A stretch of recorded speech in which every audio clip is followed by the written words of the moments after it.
The left have abandoned working class people. I've covered this in some of the issues that I raised in my first video, and I don't want to go over it. But that is indeed what has happened. It used to be back in the day when the Labour Party was a Labour Party, whatever faults it had, and it did have a lot of them, it did nonetheless have links to working class communities. There were jobs around the 70s, 60s. People on estates in working class communities would be in long-term work they could be proud of. You would have trade unionists, working class trade unionists, who would then be focal points for information and political commentary in working men's clubs, in working class estate pubs, etc. So the Labour Party, the left, had organic links into working class communities. That has gone. That has gone. The victory of Thatcher, the destruction of British industry, and the moving to the right of the Labour Party, particularly under Blair, starting with Kinnock. And we have been left to rot, literally. There is no connection whatsoever. The left has been taken over by the metropolitan elite, liberals, people obsessed with social justice warrior and identity politics ideas. And it is terrifying, hurtful, and offensive. I was a member of the Socialist Party. I was a member for 16 years. I left about 2 years ago. There were a number of reasons why I did. Some personal and some political and organisational. But I want to be objective, because when I first joined the Socialist Party, they did some amazing outreach in the Braunston estate in Leicester.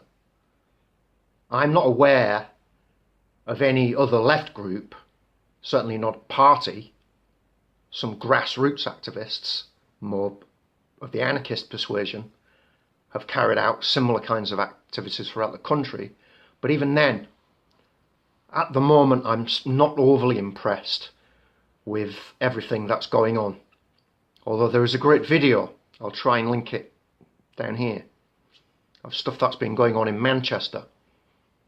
There's a short video, a guy called Mickey.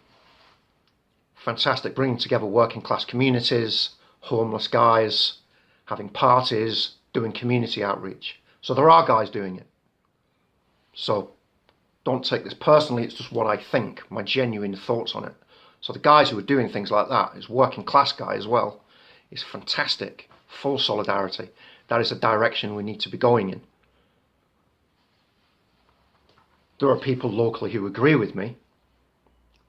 There are a significant number of people locally who disagree with me and have been offended by things that I've said. Going back to the Socialist Party, the outreach that they did on the Braunston estate was unbelievable. Virtually the entire branch was made up of Braunston residents. Our weekly branch meetings were on the Braunston estate on the community centre Court Crescent. We would go out, canvass, communicate with the local residents. We had a level of respect from a significant number of people. Whenever anything happened on the estate, we'd be there, campaigning, involving people in it. We'd get, for a small left group, quite respectable votes on the estate itself. But as you can imagine, sometimes people, we had that support, but they would vote Labour to keep the Tories out. When I joined in the late 90s, the Socialist Party, it was everything to do with working class people. Working class this, working class that, working class this. The manifesto, I have one, I don't want to dig it out now that I've started this. But it says a real voice for working class people, plastered all over it. I remember talking to people down in London, and they were saying, oh yeah, the fascists won't fuck with us, because we're working class, we've got a working class base. They might piss about with the other left groups, but not us. Well, what happened to that? What happened to that? Was it because it was fashionable in the 90s, because of the Britpop thing or something? To harp on about this stuff, you thought, actually, it's quite fashionable now. And if we get digging in there, maybe we'll get some kind of a we'll develop our party, grow our party and our influence and get votes. Because that's what it seems like to me. You just dropped it. I had my own issues, which I've mentioned, and did have to drop out of activity for quite some time. I re-engaged a different party altogether, unrecognisable. Of course, things change over time. But Jesus Christ, just like the rest of the left, you seem scared to use it, the term working class. It's the old ordinary working people thing. You don't want to alienate workers by using the term working class. It's unbelievable. I spoke to one of the lead characters in Leicester, somebody I do respect, as it happens, and still do. And he commented, this is a couple of years ago, and he commented on the problems. Eventually, we were there for a few years, but it just melted away what was going on the estate. And he said to me that the problem with the branch was that people had a lot of personal problems and they didn't develop. In fairness to him, when he said this, I agreed with him. I didn't think there was particularly anything wrong with it. It's only subsequently, based on the experiences that I've had myself over the past few years, that I've realised the folly of that comment and that position which he took. It had nothing whatsoever to do with that. This is the problem. If you are going into estates and working class communities, nobody does in fact seem to be doing that these days. It's very limited. Again, respect to Mick and his people in Manchester. You have to be able to empathise and understand very specific issues that people have, very complex ones, needs, things that they need, organisations that they need, things which are missing. If you are unable to offer those things, and really it should be organically developed within, there's nothing wrong with assisting, bringing people together when people have experience, if it is done properly. But nonetheless, it has to be a grassroots thing, organised and inputted by the people on the ground themselves. That is what is needed. Now, if you can't do that, it is not going to be successful. You can't just have a branch meeting, do the exact same thing that you do with everybody else, have a political discussion, a Saturday stall, get them to sell some papers, and then expect them to just become cadres within an organisation like that. Because that isn't going to work. Now, there is an argument that small organisations are incapable of doing these things, and obviously because of the position that they take, these left groups, they are going to be focusing on organised workers. Organised workers, of course, have the ability within unions to strike, to bring the economy to a standstill potentially, certainly to affect it within certain industries, certain sectors, where it impacts on the bosses and on the system financially. And if you're small, perhaps you could argue that you're limited. Well, there has to be hegemony of the class. You can't just expect a general strike, if indeed that does happen, to drag us all up in support. It may happen with a gust of energy and you get some initial level of support and an exuberance of and a desire to express their rage with what has been going on recently. But that isn't really integration into any kind of structured organisation, or neither is it a level of community involvement that is organically attached to the broad left. Therefore, you could get a wave of support, which could then just sink down very quickly. And again, you're not organically connected to those people, to those communities, or to the broader class. There's a lot of us that aren't in unions. It's only 27% of the population. Now, the point of why I go on about recovery with such emphasis is this. It isn't simply the fact that I had a problem which I then sorted out, and therefore I'm passionate about it. That is definitely a part of the issue. Of course it is. But it is something far more complicated. And it is this. There are specific problems which affect working class communities. There are particular needs when people are abandoned. Loneliness, isolation, a decline in mental health, poverty, 0-hours contracts, benefit cuts, the vicious stereotyping of Chavs, the vicious stereotyping of people who are benefit claimants. And they're pushed into a situation where it is just increasingly difficult to survive and hold on to sanity. A lot of workers, I sometimes have to wonder how sympathetic they are, or to what extent they themselves understand these issues organically. The tentacles just aren't in there. The representation within the broader trade union movement isn't in there. Unite Community has given it a very honourable attempt. And I support what Unite Community are doing. They helped service users in Leicester, which was fantastic. They got some stuff done for us, and it was amazing. But the issue of recovery is this. When you recognise specific problems which are affecting working class people, because yes, recovery isn't just a class thing, but why was it that at the Quality of Life Service there were 99.999% working class guys? It's not a coincidence. Of course it isn't. Specific problems, specific social problems, prison and crime, poverty, isolation, peer pressure, chaos, the peer pressure on estates, the poverty on estates, the escape pathways that people use and engage with. All of these issues are devastating and having massive impacts on our communities. So drugs, alcohol, substance misuse, poverty, mental health, none of these things are in any way, shape or form removed from the problems which our class is facing. It is fundamentally and organically connected to it. And in order to address our problems and represent us and involve us, then you have to understand those issues and understand which things work to improve them and to emancipate us.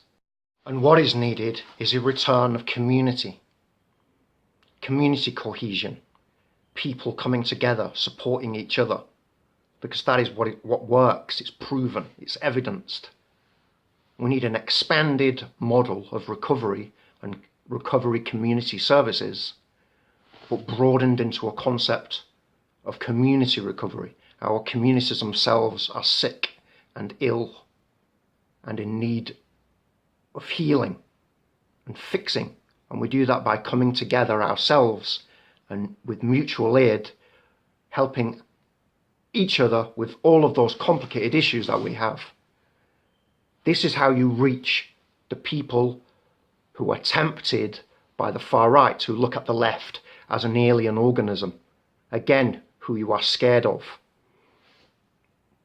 In defence of the Socialist Party, you are certainly a lot less guilty of that than all of the other organisations and parties. But nonetheless, I do not think you are getting it right, and I also feel that you've abandoned us as well. You seem to have just dropped it. Now, those discussions, again, I think are going to be had in your chambers up at the top. But there must have been a conscious decision to drop that, which you're not going to talk about with your rank and file people. I don't know what happened, but it used to be something that you seemed energetic about. You don't even mention this stuff anymore. Now, why isn't the left championing and screaming about this evidence? It's because you no longer have any organic connection to us. You do not understand, time after time after time after time after time, the number of people that I come across who just have absolutely no idea of what these problems are, what actually happens when they affect you, and what works in terms of fixing them, wherein the results are astonishing. And the key is community. Working class, peer-led community power. These models, recovery itself, peer-led recovery, not downsized peer-led recovery, but fully invested, researched and evidenced progressive recovery, needs to be championed by the left. A quick plug. The Rise of the Right. It's not too thick, it's fairly easy to read. I'm not being patronising, but dense books can be a pain in the arse sometimes. It's one of the most fascinating books that I've read in a long, long time regarding politics. It hits the nail right on the head. Believe it or not, these guys have been accused of being racist. They're left-wing sociologists. I believe they're from working class backgrounds. Simon Winlaw, Steve Hall, and James Treadwell. And they talk about the rise of the right, the EDL, etc., and right-wing populism across Europe, the victory of Trump and Le Pen in France. Trump in America, Le Pen in France. There are people, not just the Socialist Party, I would accept that you're not as reactionary as I would say all of the other left groups. I think there are some genuine anarchist type people out there, not the lifestyleists. I think they're just off the rails as well. But they do exist. I think some of the articles that have been written by Lisa Mackenzie are quite fantastic, particularly The Estates We're In, or The Estates We're In. It's a Guardian article. You should Google that. Absolutely fantastic. And it's very useful to have working class academics. She's fantastic. Some of the stuff that she says is brilliant. But it is us on the ground, on the estates, who need to do these things. So as much as I said that, almost implying that it's the left that should be organising us, of course it's us on the ground that should be organising ourselves, just like we do in recovery communities, peer-led, but that we should have assistance, investment, and the championing of the concept. It should be looked into with some level of energy by the broad left. I just can't emphasize enough how remarkable sociologically the experience was. It was an unbelievable thing to realize that this was actually physically real. If that was replicated across the country, yes, for people with drug and alcohol problems, but more specifically just within working class communities, and it was championed, invested in, and at least initially there was a conscious replication of the model, so that once working class people took charge of it themselves, they could then fill in that initial vacuum with their own energy and insight. Working class people know what they need.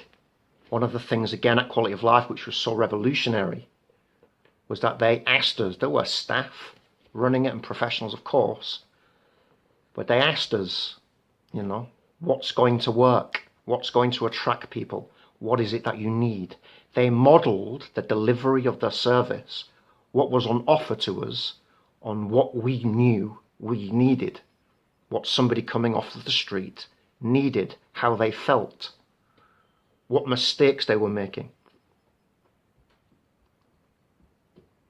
It works.